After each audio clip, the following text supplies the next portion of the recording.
se vayan a repetir. Han ocurrido otras cosas durante el día de hoy, pero en el ámbito económico tenemos diversas situaciones, diversas informaciones, perdón, y para eso vamos a comentarlas en los próximos minutos con el ex subsecretario de Hacienda, académico de nuestra Facultad de Economía y Negocios de la Universidad de Chile, doctor en Economía, Alejandro Mico, a quien le agradecemos, Alejandro, tu gentileza de aceptar esta conversación y dedicar estos minutos a nuestros auditores. Muy buenas tardes y bienvenido, Alejandro. Tardes. ¿Aló? ¿Aló? ¿Me escuchas? Muy buenas tardes a ustedes. Perfecto, ahí nos escuchamos bien. Alejandro, partamos por lo UEF, si te parece. Perfecto, sí. Sí, porque hoy día supimos que la Comisión de Hacienda de la Cámara de Diputados, en una votación aparentemente holgada, porque fue 5-1, pero de los 13 miembros había solo 6 que fueron los que votaron. Por lo tanto, no sabemos cuál es el parecer de los otros 7 integrantes de esta comisión. Pero es una decisión que señala que no se podría aplicar la UEF en ciertos contratos, particularmente en los contratos de arriendo, en aquellos que tienen que ver con lo inmobiliario, etcétera. El ministro Marcel reaccionó con bastante preocupación y habló de que esto sería un terremoto que dejaría consecuencias insospechadas. ¿Cuál es tu opinión, Alejandro? ¿Y qué viabilidad tiene y qué sentido tiene decir se suprime el UEF para todas estas cosas? A ver, dos cosas. Esto parece como algo más bien populista que otra cosa. Recordemos que este tema de la UEF anda dando vueltas desde la vuelta a la democracia. Recordemos al candidato Errázuriz. El Frafra. Recuerden que iba a eliminar en un segundo la UEF y con eso se iban a acabar los males de la humanidad. La verdad es que esto claramente, la UEF es una forma, es una medición que lo que hace es llevar como un índice de la inflación y una forma de que los contratos, las deudas queden indexadas a la inflación. ¿Qué quiere decir esto? Que si yo tengo un dividendo, ese dividendo va cambiando mes a mes en función de la inflación que haya habido el mes anterior, ¿cierto? ¿Por qué se hizo esto? Esto se hizo para que se pudiera desarrollar algunos contratos que de otra forma eran imposibles, en particular los contratos de los créditos de hipotecario. Imagínense en un país como Chile de los años, no sé, pues 50, 60, 70, 80, donde teníamos inflaciones brutales. Obviamente nadie a uno le iba a prestar en pesos una cantidad importante a un plazo de, no sé, 20 años, como son los créditos hipotecarios, 20, 30 años. ¿Por qué? Porque ¿qué sabemos nosotros que iba a ser la inflación? Teníamos inflaciones de 40, 50% y fluctuaciones bestiales. Recordemos que durante el gobierno de Salvador Allende llegamos a tener una inflación, una hiperinflación de como más del 600%. Por lo tanto, se crea esta medida para que se pueda desarrollar el mercado financiero de créditos, en particular los créditos de largo plazo.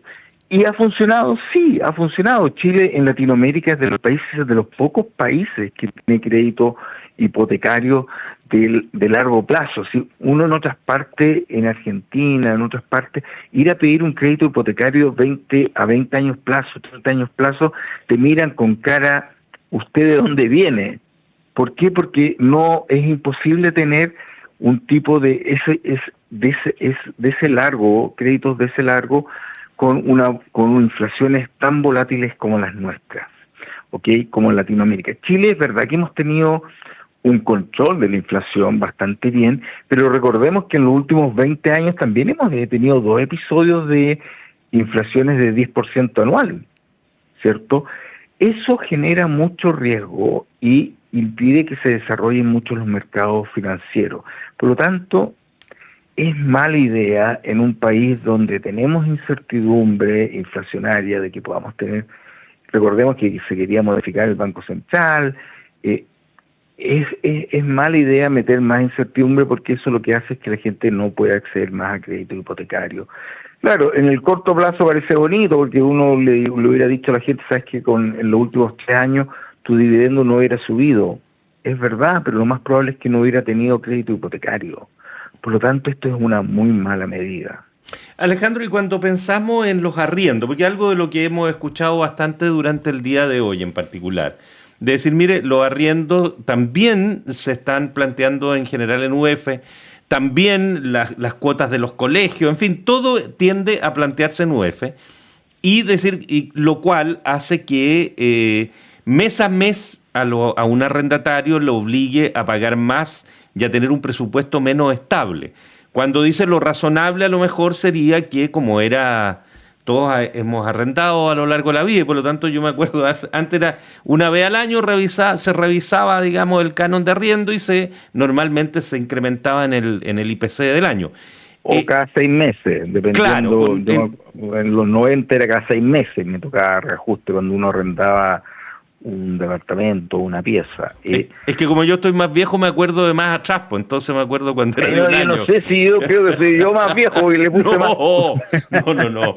Oye, pero en definitiva, Alejandro, ¿eso tiene algún viso de racionalidad encontrar claro, que en otras lo que cosas? pasa es, a ver, vamos al detalle. Entonces, tenemos esta unidad de fomento que, claro, usted dice en ese motivo, el plazo no es tan largo, son arriendos de 2 años, 3 años, ¿por qué no lo ponen? Pero que el punto clave es qué vamos a lograr, si al final del día lo que va a pasar es que en ese contrato de arriendo te van a poner la cláusula, oye, se reajusta cada 2 meses, cada 6 meses, se va a reajustar ¿cómo se llama? Tu arriendo. Y quizás va a ser mejor. Te das cuenta es que no es que se gane mucho, porque ahora el tema de fondo es, si hoy día tenemos algo establecido que tiene mucha seriedad, nadie te pone en duda, oye, que la UF sube lo que tiene que subir, porque yo lo observo bien, no tengo que enredarme para este tipo de contratos de más corto plazo, como sería un arriendo. En ese caso, en el del arriendo, uno diría, ¿sabes qué? Ya, quizás, bueno, pídale, te va a pasar que si tú sacas el UF te lo van a poner reajustable cada 2 meses, ¿cachai? Entonces no vas a ganar mucho tampoco, porque esto al final del día es como que si vamos a suprimir el UF, por eso yo decía, esto tiene mucho de ¿cómo se llama?, de más populista que de algo muy real, porque lo único real sería, ¿sabes qué? En los créditos hipotecarios no puedes tener una cuota que esté en UF en un periodo muy largo. Y ahí sí que tendremos un socavón muy grande, y ese es el temor que debe tener el ministro de Hacienda. Para lo otro, la verdad es que tu contrato, ¿por qué si yo arriendo, ¿por qué el arrendatario ahora no, en vez de ponérmelo en UF, no me dice se reajusta cada 2 meses? Claro. ¿Vamos a impedir eso? Porque el otro ya sería empezar a controlar los precios, que ya sabemos que cómo terminamos, po. Lo acabamos de ver con la cosa de las cuentas de la electricidad, como tuvimos que hacer después un ajuste bestial que todavía nos duele. Entonces, esto suena, a ver, si uno lo llevara, si esto me lo hubieran planteado no justo en un año electoral, que también recordemos eso.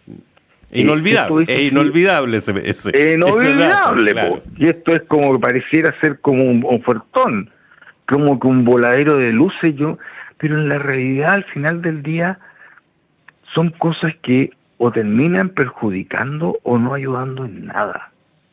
Entonces al final del día da un poco de rabia de que estemos sacando estas cosas como ofertones que parecieran ser, porque claro, la persona en el hogar lee, oye, mira, el diputado no va a dejar que mi crédito hipotecario suba con la inflación.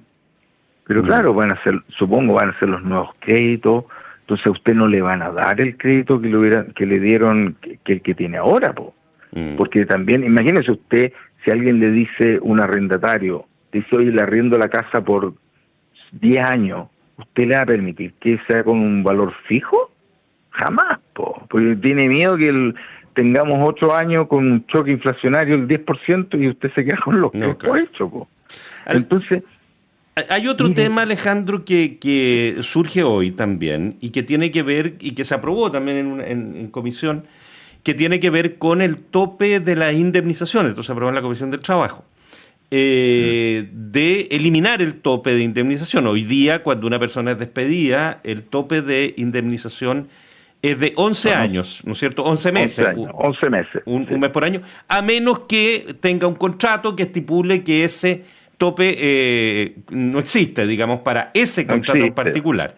Pero el que regula en total es 11 meses. Este dice que no, que se dejaría sin tope.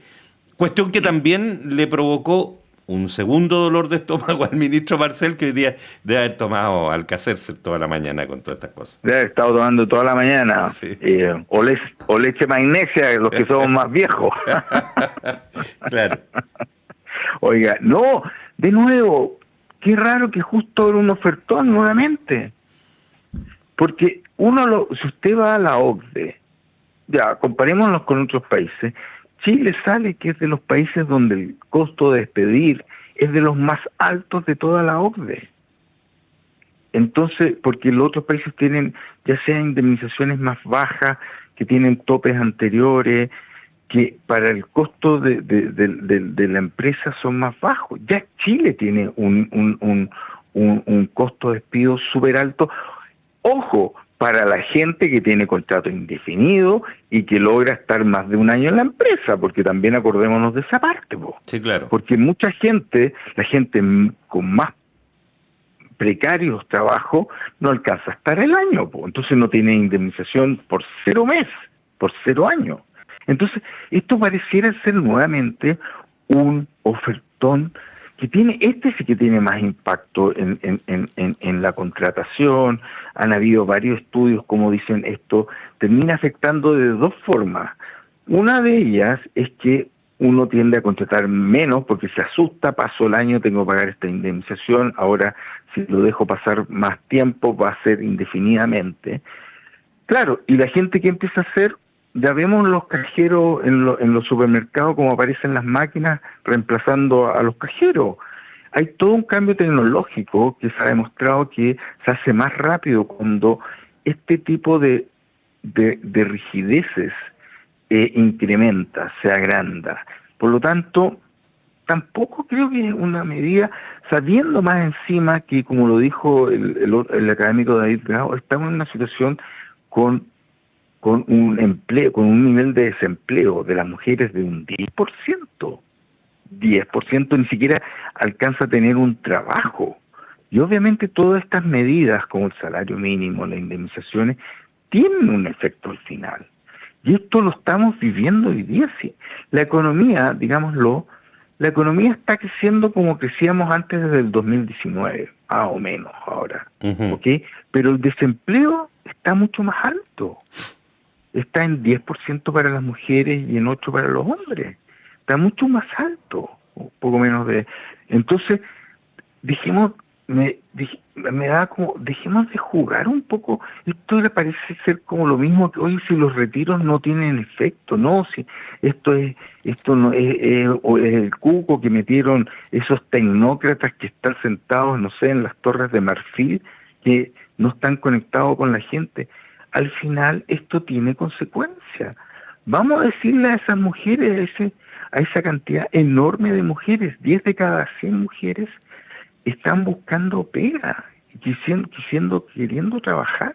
Entonces, lo que necesitamos es mejores sueldos, ¿no? Mejores sueldos y más trabajo formal. Es mejoremos la productividad, y claro, tratemos de hacer bien las cosas, primero, tratemos de que no se sigan poniendo estas cosas hay abusos, que duda cabe, hay abusos por los empresarios y también por los trabajadores. Veamos la cosa de las licencias médicas. Entonces, creo un poco que a mí me da la impresión es que tuvimos mucho tiempo creciendo mucho, los salarios crecían y todo, y íbamos poniendo más protecciones a los trabajadores. Recordemos que antes no había seguro de cesantía, ahora tenemos seguro de cesantía, tenemos muchas cosas. Claro que cuando uno va creciendo bien, lo puede ir metiendo cosas, mejorando las condiciones de los trabajadores y todo, pero hace tiempo que no estamos creciendo, y eso es porque hay muchas medidas, creo yo, como estas cosas que al final del día no ayudan a los trabajadores y impiden que uno crezca más. Si al final del día es como el tema de los retiros, al final la gente más pobre salió perdiendo, que no tenía mucho que retirar y tuvo un choque inflacionario bestial. Ujú. Y que le subió todo, le subió las hipotecas, ¿cómo se llama? El crédito hipotecario, la comida. Entonces, siento un poco que volvamos a tratemos de sentarnos un poquito más y decir, ¿saben qué? Si para uno no genera, en la Biblia está la multiplicación de los panes, yo soy creyente, pero en la realidad no pasa eso. Si uno no puede hacer por decreto subir los salarios, por decreto hacer que seamos más ricos, uno es más rico cuando hace bien las cosas, y por desgracia en el último tiempo nos ha costado mucho hacer bien las cosas. Nos ha costado mucho avanzar en cosas. Han habido avances, la reforma previsional bien, se avanzó, salió algo bastante razonable, el royalty minero, pero a muchas otras cosas hemos estado andando para atrás. Entonces, está bueno ya de que, ¿sabes qué? No hay que estar... Yo ojalá pudiéramos, no sé, transmitir con más fuerza esta idea, ¿sabes qué? No hay balas de plata. Para poder tener mejores ingresos hay que producir más, y eso no es fácil, lo logramos mucho tiempo lo logramos hacerlo bastante bien. Ahora estamos mejor que antes, pero no hemos quedado parados, y son estas políticas las que nos hacen estar parados. El ministro de Hacienda preocupándose de esto, ojalá se estuviera preocupando de otras cosas. Alejandro, un último puntito que nos queda y que tiene que, bueno, que no es tan pequeño, pero el tiempo es siempre muy verdugo. Ha estado muy en boga el tema de los impuestos territoriales, las llamadas contribuciones. Y se han puesto mucho más en boga ahora a propósito de la fe, no sé cómo llamarlo, el impasse o la situación que para algunos es muy impresentable, que vive el director de impuestos internos, que tiene una propiedad que por razones, según él, de que no le han hecho la recepción final, no ha pagado este impuesto territorial durante los últimos 9 años. Tenemos historias anteriores. El expresidente Piñera tuvo 30 años una propiedad en el lago Caburgua donde tampoco pagó impuestos, y el expresidente Lago ahí en Caleu tampoco. En fin, hay historial largo en ese cuento. El director pagó menos porque no está regularizado una ampliación. Algo pagaba, sí, pero está bien, le entiendo el punto. No, pero a mí ya se verá ese tema, y hay quienes dicen que tiene que irse, en fin, es una discusión, es la situación particular de Echeverri. Pero el tema de las contribuciones, que ha estado muy en el tapete, de que hay quienes dicen hay que eliminarlo, que los pensionados no paguen contribuciones de su primera vivienda, que esto solo es para los ricos, en fin. ¿Cuál es la idea? Porque han subido drásticamente muchas propiedades, y algunas que no corresponderían al 15% más rico. Pero recordemos hoy día que el 70% de las viviendas no pagan contribuciones. Así es. Usted va a La Pintana, a San Ramón, a Renca, muy pocas viviendas pagan contribuciones. ¿Por qué? Porque hay un tope que es bastante alto. Entonces las contribuciones las pagamos quienes tenemos casas de valores más altos. Entonces a mí, si yo me quiero preocupar por la gente de menores recursos, si quiero tener recursos para ayudar a esa gente, alguien tiene que pagar los impuestos. Desde mi punto de vista, ojalá que quienes tengamos más paguemos más impuestos. Y la gente que paga contribuciones en Chile es la gente de mayores ingresos. Eso es así. Claro, hay algunos casos que uno dice, claro, te sacan el tema, que uno puede ser comprensible, algunos casos puntuales que me dicen, uno dice que alguien tenía su casa en Ñuñoa y me dicen, ¿sabes qué? Subió la plusvalía de su casa y ahora no le da para pagar, y y las contribuciones subieron. Claro, Ñuñoa es una de las comunas ricas de este país, para que estemos claros también, están dentro de los 30% más ricos de las casas mejores de Chile. Entonces, claro, y te dicen, oye, no hay que pagar contribuciones, que nadie pague contribuciones. No, pues si alguien tiene que, de nuevo, son también cuando aparecen para las campañas. Si quienes tenemos más, tenemos que pagar más impuestos, porque de alguna forma tenemos que pagar la salud, la educación, los parques, la prevención contra la droga. Hay que pagar de alguna parte, y las contribuciones, si uno lo compara a nivel mundial, Chile tiene pagos de contribuciones más bajos que el promedio de la OCDE, ajustado por el ingreso per cápita que tenemos. Entonces, yo diría que por ahí hacer un perdonazo para todo el mundo no corresponde. Para todas las personas de mayor edad, tampoco. Yo diría, veamos casos concretos. Hay mecanismos que uno podría pensar para que esa persona que diga, ¿sabes qué? No queremos que se vaya del barrio hasta que se muera él. Bueno, veamos si es que uno puede crear un mecanismo como que, las contribuciones tienen un techo y el remanente va quedando, se va acumulando como una deuda que se tiene que pagar al momento que se venda la casa o que se le traspase al hijo la casa cuando el dueño de la casa se muera. Ya, veamos la forma, pero de nuevo, la plata no es como, aquí no hay ningún Jesucristo que multiplica los panes. Uh-huh. Entonces, en este caso, al contrario de lo otro, claro, en este caso es un ofertón para la gente como uno que paga contribuciones, que han subido, claro que han subido, con el valor de la tierra ha subido. Claro, pero somos el 30% más ricos. Alguien tiene que pagar los impuestos. Y yo prefiero que seamos los más ricos que paguemos los impuestos a que la gente más pobre. Alejandro... Por lo tanto, sí, perdón, cierra el punto, Alejandro, por favor. Espero que se entienda el punto. Aquí no quiero ser... claro, lo que es... todas estas cosas son ofertones, pareciera ser de épocas de campaña, po. Bueno, estamos en época de campaña. Y que al final del día se apagaban las contribuciones.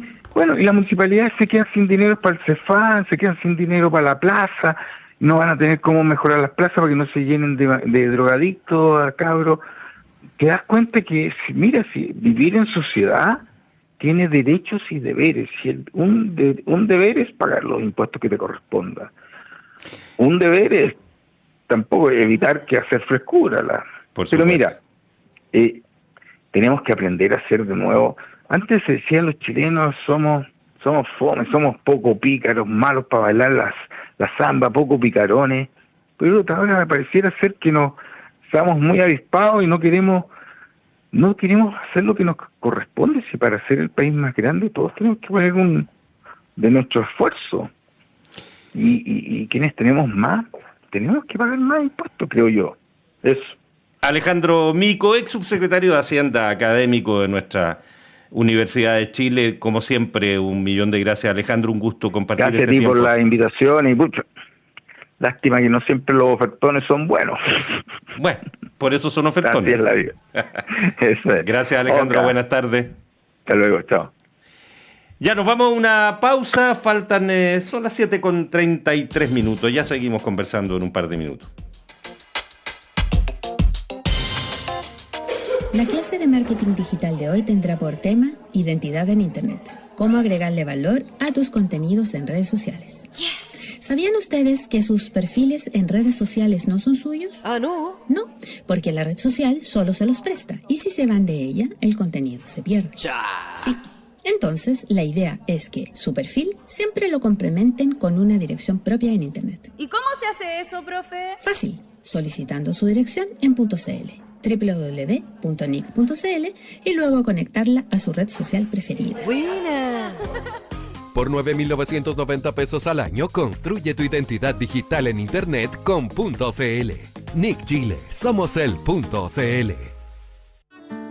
Sala Máster de Radio Universidad de Chile le da la bienvenida al mes de agosto y los invita para este viernes 1 a las 19:30 horas a una noche inolvidable para la música nacional. Encuentro de músicos chilenos. 3 destacados exponentes de la bohemia capitalina se reunirán para rendir homenaje a grandes referentes de la canción de autor, cuyas obras han marcado profundamente la banda sonora de nuestras vidas. Diego Díaz, con más de 20 años de carrera, se presentará para rendir un sentido tributo al gran trovador cubano Silvio Rodríguez. Por su parte, Paul Morris se presentará por primera vez en este emblemático escenario para entregar lo mejor de la trova con emotivos temas del recuerdo y junto a ellos, Rodrigo Núñez, acompañado de Guillermo Moreno en la guitarra, rendirán un emotivo homenaje a Joaquín Sabina. Encuentro de músicos chilenos. Una noche para reír, recordar, brindar y dejarse atravesar por letras que, aunque duelen, siempre sanan. Una noche de tributos a Silvio, Sabina y el humor en la trova. Viernes 1 de agosto, 19:30 horas.